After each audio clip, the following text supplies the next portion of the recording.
Alright, hi everyone. This is Queen from Baby Kingdom Studio. And today, I'm going to discuss bakit ganon yung reaction namin dun sa recent DIY photoshoot na tig 500 pesos. And after this, I will have a free tutorial how to do a proper newborn photoshoot or DIY photoshoot para sa mga walang proper training. Ito ay in a safe manner naman para sa inyong baby. We totally understand na hindi lahat afford mag newborn photoshoot sa mga studio kasi nga medyo pricey, and I hope you understand din na there's a reason bakit mahal ang aming rate kasi we invest a lot sa education. Mas mahal pa yung education na binabayaran namin about newborn photography, and we have to be updated about it from time to time. Actually, yearly nga nag-i-invest kami sa education. This is for us to handle your baby in a proper manner, in a safe manner, ganon. Of course, yung priority talaga namin sa studio ay safety. Okay? There's nothing wrong mag-DIY as long as safe yung anak nyo. Kasi kung hindi yan magiging safe, there's a possibility na gumawa na naman kayo ng bago. Joke lang. Yun. So, hindi ko na papakita yung video about dun sa DIY photoshoot na 500. Pero ang sabi ko lang ay, sa nakikita ko dito, yun, gumamit siya ng totoong kandila, scented candles. And possible na yun ata yung binibenta niya. Hindi ko na rin ma-mention kung sino yung creator. Tapos, nag-swaddle siya ng baby without proper training. And incorrect size ng basket na pinaglagyan ng bata. Tapos, nilagay niya yung mga kandila palibot doon sa baby na nakasindi. Okay? So, let's try to explain isa-isa bakit mali. I am not doing this to bash that creator or content creator. This is for awareness. Okay? Kasi we don't want to we don't want anyone to do it on their own. Kailangan mabigyan kayo ng awareness, especially kung new parent kayo or mga bata pa kayong parent, okay? It's okay na gumawa kayo ng content about your baby, so discretion nyo yun. Nasa sa inyo yun. Walang problema. Nasa sa inyo rin kung gusto nyo mag-DIY, pero make sure lang na safe siya. So, unang-una, we don't recommend na mag-swaddle ng baby kung wala kayong proper training, kasi yung pagsaswaddle ng baby ay may training yon para hindi mabalian yung buto ng baby, para hindi masuffocate yung baby kapag sobrang higpit ng pagkakaswaddle. Ayun. Hindi namin nilalait yung pagkakaswaddle niya. Hindi lang kami agree na iswaddle yung baby nang walang proper training. Kasi tinitrain kami bago pa iswaddle yung baby sa paghawak pa lang ng bata. Bago namin siya iswaddle, tinitingnan namin yung kondisyon ng bata. Bago namin pulupot ng kung ano-ano dito sa bata. Okay?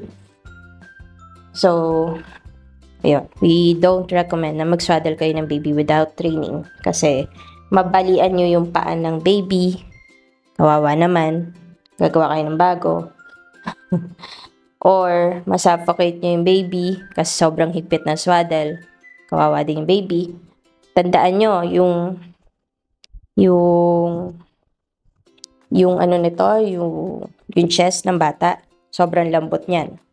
So, madiinan lang ng konti yan, or mahigpitan lang yung pagkakaswaddle at tipong nasasakal, hospital ang bagsak niya. Next is yung yung basket. Tinrain din kami how to buy props, okay? We buy props kasi naka-measure na sa amin. So, tuwing pupunta ako ng mall or any rattan shops na nabibilan ng mga baskets for baby props, we measure it by hand. Kasi ganito talaga kalaki ang newborn. Usually 2 weeks old, ganito kalaki. Pero kung maiksi ang iyong kamay, don't use your hand. Ganun. Pero ganito kalaki yung newborn baby. Ang 2 weeks old, 2 to 3 weeks old. Ganito kalaki. So, yung basket na niya, kinuha niya ay mali. And pati yung lalim, hindi tama. So, may possibility na tumaob yung bata. Lalo na nung nilapag niya yung baby, walang, alam mo yung pabigat na nilalagay sa loob ng basket bago namin lagyan ng malambot na tela or ganitong tela. Tapos bago namin lagyan pa ng cushion or neck support, may nilalagay kaming pabigat dun sa loob ng basket. Hindi para matigas yung higaan ng baby, kundi para hindi tumaob. For safety kasi yun. So, ayun. Pagkakalapag niya dun sa basket, since hindi nga proper size, so parang tumama pa dito sa leeg, sa may bandang batok ng bata, yung edge nung rattan basket na binili niya. So, that's not good. Then, after that, nilagay na niya yung mga scented candle bago niya ilapag yung baby. So, sinindihan pa niya. We don't use real candles or scented. Kahit nga essential oil sa humidifier, hindi kami gumagamit sa shooting area. Kasi sensitive ang mga baby and possible na toxic sa mga newborn yun. So, kung may candle ka pa na nakasindi pa talaga at sobrang lapit sa baby, toxic po yun sa bata. Also, malapit siya sa fur. Konting apoy lang dito, kakalat agad yan. Kawawa naman yung baby. Baka, alam mo na yun, may mangyari pang masama. Tapos, kung maluwag yung pagkakaswaddle niya nun, at nag-jerk yung baby, tapos sobrang lapit lang ng kandila, mapapasok pa yung baby, kawawa naman. 'Di ba? Madadala pa sa ospital, magkakapeklat pa siya. Bata-bata pa naman.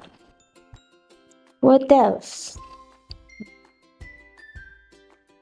Ayun, yun yung mga dahilan bakit kami nag-react. Hindi siya pagiging OA, pero mali talaga eh. Mali. Ayun. We don't recommend na mag-swaddle kayo ng bata na hindi tinuro sa NICU. Okay? Ang tinuturo sa NICU yung balot na, alam mo yon, yung normal na swaddle na tinuturo sa ospital pagka panganak nyo. Pero yung swaddle na ginagawa namin sa studio ay for photoshoot purposes. At meron yun training, proper training, how to do it. And hindi yun sinuswaddle ng sobrang tagal. Okay?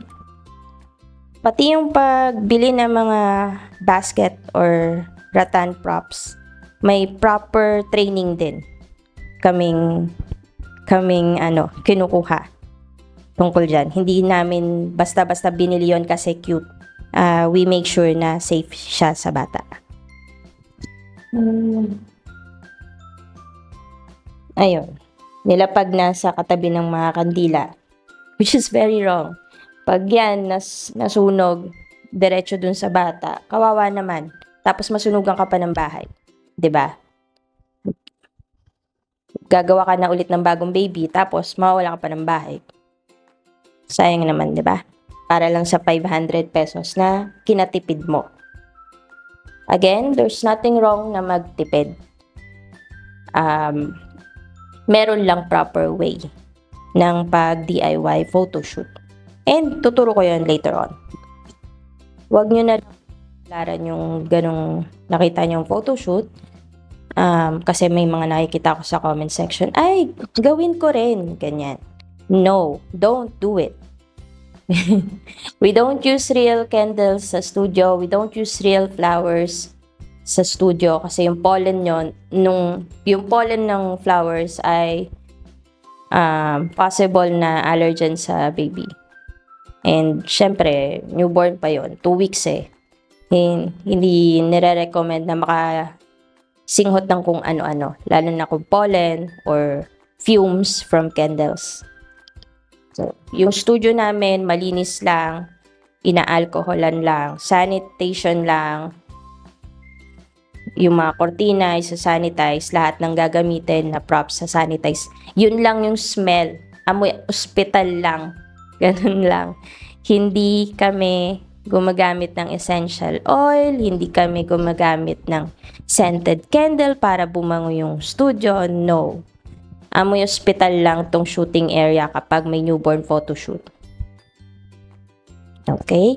So, don't use anything scented muna na malapit sa baby. Hindi ko alam kung pinalaki nyo yung bata na ganon at wala naman nangyari. Well, good for you. Pero we don't recommend na gumamit kayo ng mga scented na malapit sa baby. Ayun lang naman. So, yung next clip nito ay about sa DIY photoshoot na safe on your end na hindi kayo ganun nagagastos ng malaki. Pero kung gusto niya ng professional look, newborn photoshoot, I highly suggest na mag-ipon na lang kayo. Kasi ganun yung mga clients namin sa studio. Hindi lang sa studio ko. Nag-iipon talaga sila kasi takot silang mag-handle ng baby nila. Especially kung new parents. Alam mo yun. Siyempre, first baby nila, takot sila. So, pinapaubayan nila sa mga professional ang newborn photography or newborn photoshoot. Ayun, ipon na lang. Kung gusto niya talaga ng magandang picture, yung pang frame, yung pang album, ipunin niyo na lang po muna habang buntis pa kayo. Magkano lang naman yan? May iba nag-start ng 5K, may iba hanggang 15,000. Meron talaga nag-iipon for that. Especially kung first and last baby na nila, pinag-iipunan nila yon. Pero kung walang-wala talaga, that's okay. Kung 500 lang talaga ang inyong budget, that's okay. As long as safe yung bata. Panoorin nyo yung next clip nito.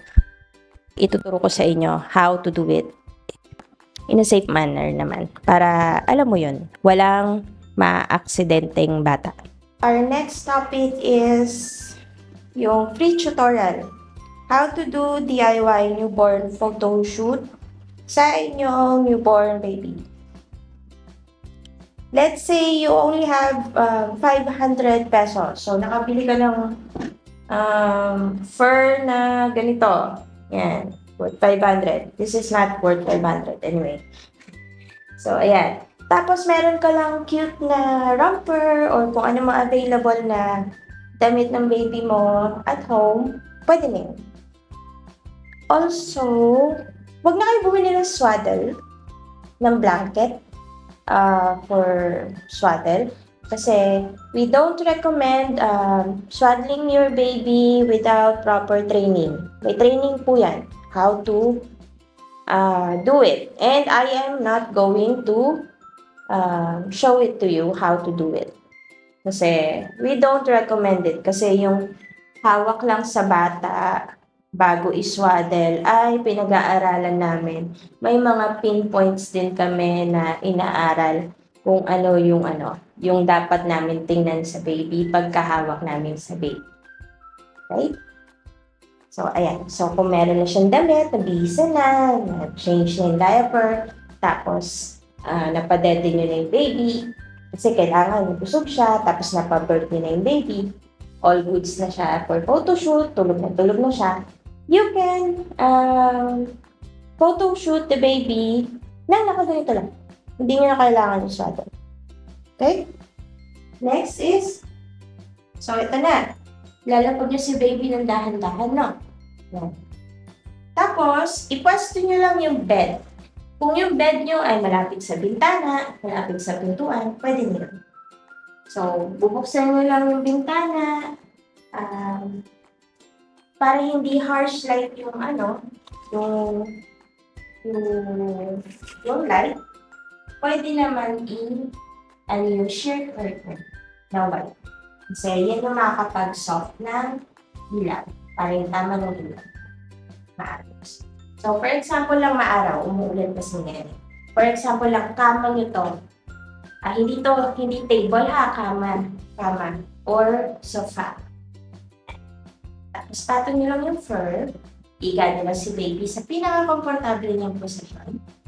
Malapit dun sa light source, which is yung bintana or yung pintuan. Lagyan nyo lang ng sheer curtain na light para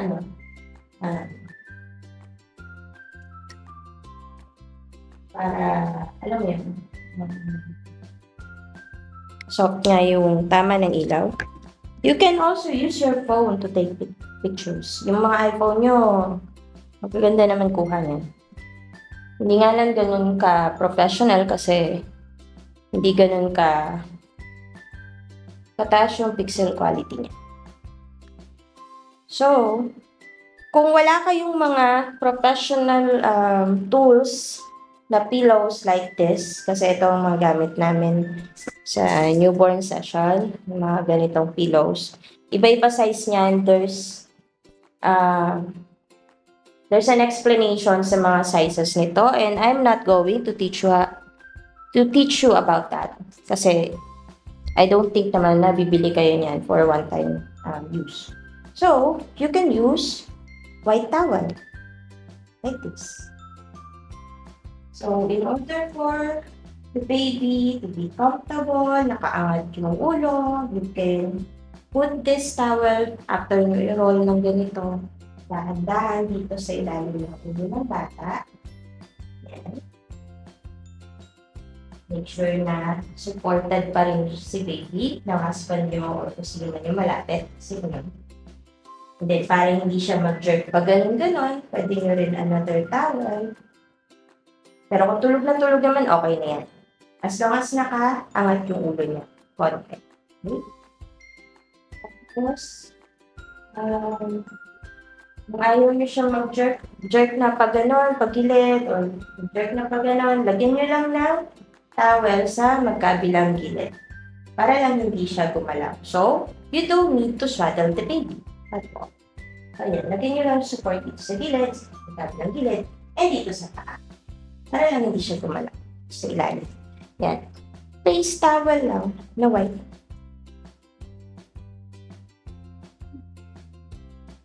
Para lang komportable siya. At least yan, malambot. Okay? Hindi siya. I don't suggest na sobrang taas ng ulo niya na tipong para nakaupo na siya. As long as komportable lang yung baby. Once done, and once okay naman yung light source nyo, then take a picture na using your phone. Yan, pataas. Nasa sa inyo na yan po. And of course, syempre, don't expect na professional look na yung ginawa nyo. Kasi nga, DIY na.